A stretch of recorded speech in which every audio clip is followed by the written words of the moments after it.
Silakan, ya dari Bapak satu cukup. Silakan Pak ke arah mikrofon. Sebutkan nama dan asalnya dan langsung pada pertanyaan. Foto.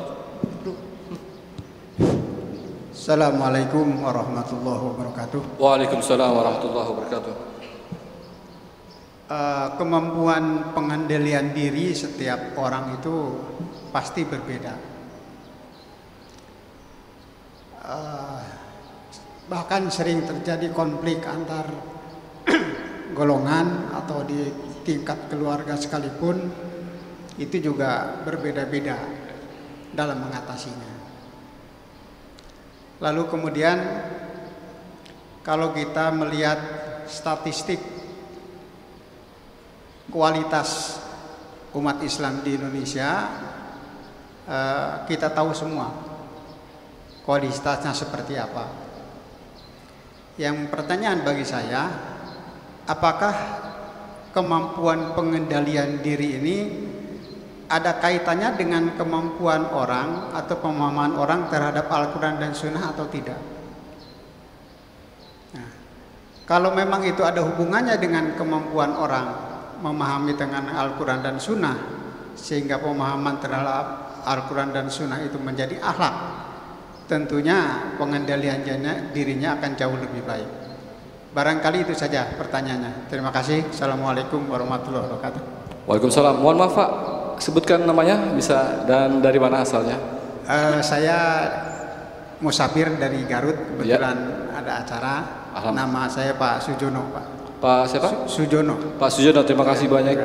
Pertanyaan sangat baik sekali mengenai adakah kolerasinya Pak ya antara pemahaman Quran dalam agama terkait dengan pengendalian emosi ya, gitu ya Pak ya. Bisa langsung dijawab pakai Fadol. Wah, baik, luar biasa ini ya pertanyaan dari Pak Sujono dari Garut ya Pak ya. Bahwasannya pada diri kita manusia Allah kasih potensi akal, nafs, keinginan-keinginan, dan qalb, hati.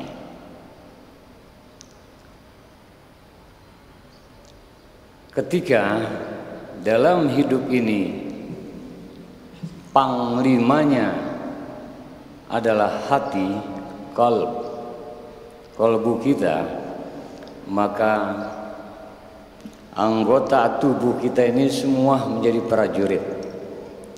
Nafsu terkendali, emosional terkendali, akal, logika, pikiran akan menjadi patuh pada hati, bahkan menjadi jernih. Namun ketika panglimanya sudah nafsu, maka akal terdominasi oleh nafsu, hati pun kalah dengan dominasi nafsu, maka kala itu nafsunya sudah mengendalikan akal dan hatinya. Saat akalnya yang menjadi panglima, semua harus logis, semua harus logika, semua harus cocok dengan nalarnya. Nafsu bersahabat dengan akal, akal menjadi panglimanya, maka nilai kebenaran diukur dengan logikanya. Ketika terbentur, goyah dia. Yang bagus idealnya ketika Rasulullah ditanya tentang takwa, at-taqwa ha guna. Takwa itu di sini sambil memegang dadanya. Di mana? Qalbu, hati. Oleh karenanya innallaha la yanzuru ila suwarikum wa amwalikum walakin yanzuru ila qulubikum wa amalikum. Allah tak lihat rupamu, tampilanmu, hartamu, walakin yanzur ila qulubikum. Yang Allah lihat, nilai adalah hatimu dan amalku, amalmu. Hati yang beramal dikomandai amalnya itu oleh hati. Oleh karenanya terkait Allah ciptakan, ya ayuhan nas inna khalaqnakum min zakari wa unsa. Wahai sekalian manusia, sesungguhnya kami ciptakan kamu dari laki-laki dan perempuan. Wa ja'alnakum syu'uban wa qabaila lita'arafu wa qabaila lita'arafu. Dan kami jadikan kamu bersuku-suku, berbangsa-bangsa, lita'arafu, agar saling mengenal. Dilanjutkan, inna akramakum indallahi atqakum. Sungguhnya yang mulia di sisi Allah adalah yang paling takwa. Nah, ini pertanyaannya, saya masuk sekarang jawab. Luar biasa Pak Sujono terkait dengan pengendalian emosi setiap orang berbeda. Ya. Kemudian konflik keluarga, golongan, ya, dikarenakan selalu ada disharmonisasi yang diawali. Salah satu penyebabnya adalah sudut pandang yang berbeda, emosi yang tak terkendali, rasa keakuan dan lain sebagainya. Dan secara statistik tadi Pak Sujono mengatakan kualitas umat Islam di Indonesia, dan yang ditanyakan fokus pada apakah kemampuan orang di dalam memahami ilmu keagamaan dengan sendirinya otomatis sebanding dengan pengendalian dirinya. Apakah ada kaitannya? Awaluddin ma'rifatun. Awal keberagaman itu harus ma'rifatullah. Ma'rifat di mana? Hati.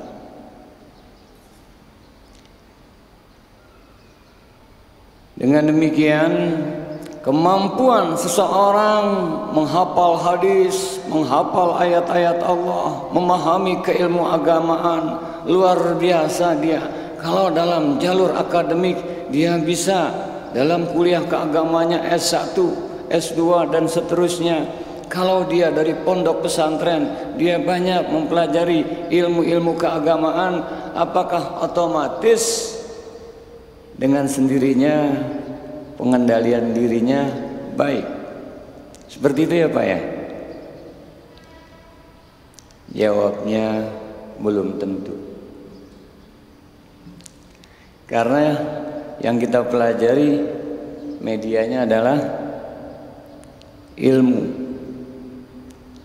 Ketika beramal, al ilmu amamal amal wal amalu tabi'uh. Ilmu harus di depan amal, amal ikut. Penting nggak belajar? Penting. Bahkan utlubul ilma minal mahdi ilal lahdi. Makanya kata Imam Al-Ghazali, rugi besar orang yang tiada memiliki ilmu. Namun orang yang memiliki ilmu rugi besar jika tidak diamalkan. Orang yang mengamalkan ilmunya rugi besar jika dilakukan tidak ikhlas lillahi ta'ala.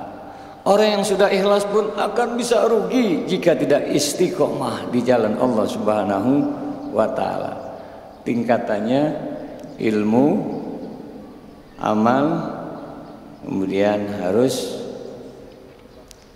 ikhlas dan istiqomah. Jangan sampai tambah ilmu tak mampu kendalikan emosi, justru jadi sombong dengan ilmunya. Ah, kamu baru hafal berapa ayat aja belagu. Rusak nggak? Rusak. Nah, sedangkan hati dia mempunyai konsumsi tersendiri. Ala bidzikrillahi tatma'innul qulub. Ar-Ra'd ayat 28. Ketahuilah, dengan hati menyebut berzikir, terpaut hati pada Allah, niscaya Allah berikan ketentraman hati. Karenanya dalam kitab Zubat, barang siapa tambah ilmu tapi enggak tambah dekat pada Allah, bisa lebih jauh, bahkan bisa jauh dari Allah. Wawasan pengetahuan Bilal bin Rabah biasa-biasa saja, sahabat Rasul, tapi mantap ketauhidannya, melekat ma'rifatullahnya. Dia kenal Allah sehingga kita dicambuk, ditindih batu besar, tengah terik gurun yang panas, disuruh rubah keyakinannya, tetap ahad, ahad, ahad, ahad, karena kolbunya gak bergeming. Dengan demikian, sesungguhnya idealnya al-ulama warasatul anbiya, ulama pewaris para nabi. Karenanya sungguh indah ulama'il amilin, ulama yang mengamalkan ilmunya. Innama yakhsyallah min ibadihil ulama. Sesungguhnya tiada yang lebih takut, khosyah bukan khauf. Khauf dia takut, tapi khosyah hatinya dia luar biasa. Tiada yang begitu takutnya kepada Allah, khosyahnya, melainkan para ulama, ulama yang mengamalkan ilmunya setelah pandai. Karena ada sebuah kalimat mutiara yang sangat indah. Kitab-kitab dikarang oleh ulama-ulama il-amilin, ulama-ulama soleh, itu keluar dari lubuk hatinya. Ada yang mengarang kitab itu dia tahajud dulu, dia bersihkan hatinya, dia tulis. Bukan dibalik hati tunduk pada kitab, kecuali Al-Quranul Karim dan sabda-sabda Rasulullah Sallallahu Alaihi Wasallam. Memang itu sebagai panduan utama. Nah, dengan demikian sungguh indah apabila ilmu bertambah, banyak hafal hadis, apalagi sudah menjadi hafiz, qori, juru dakwah, kiasi, buahnya adalah dengan akhlakul karimah. Karena setelah mantap keimanannya, aplikasi dalam Islamnya, buahnya adalah ihsan, anta'budallah ka'annaka tara fa illam takun tara fa innahu yara. Ihsan adalah hendaklah kau beribadah seolah-olah kau lihat Allah. Kalaupun kau tak lihatnya, maka Allah selalu melihatmu. Jadi puasa juga membuahkan muraqabah, selalu dalam pengawasan Allah. Apa yang diawasi Allah? Gerak-gerik hatinya. Innahu alimum bizatis sudur. Sungguhnya dia Allah tahu persis yang terbesit di hatinya. Ya Allah, diobati hatinya, jauhkan ujub, riya, takabur, hasad, iri, dendam. Ada orang yang lebih alim, alhamdulillah. Ada orang yang lebih kaya, dia nggak ada sirik, nggak ada dengki. Ini pekerjaan hati, bukan pekerjaan wawasan keilmuan, bukan pekerjaan orang yang tinggi ilmunya. Akan tetapi Rasul disebut innama bu'istu liutammima makarimal akhlak. Jadi seperti itu ya Pak ya, bahwasanya ada orang yang biasa-biasa saja akhlaknya terpuji jauh lebih indah. Bahkan ada untayan kata yang sangat indah, sang pendosa yang bertobat lebih aku sukai daripada ahli ibadah, ahli ilmu yang sombong. Tuh ujungnya apa? Hati, ya.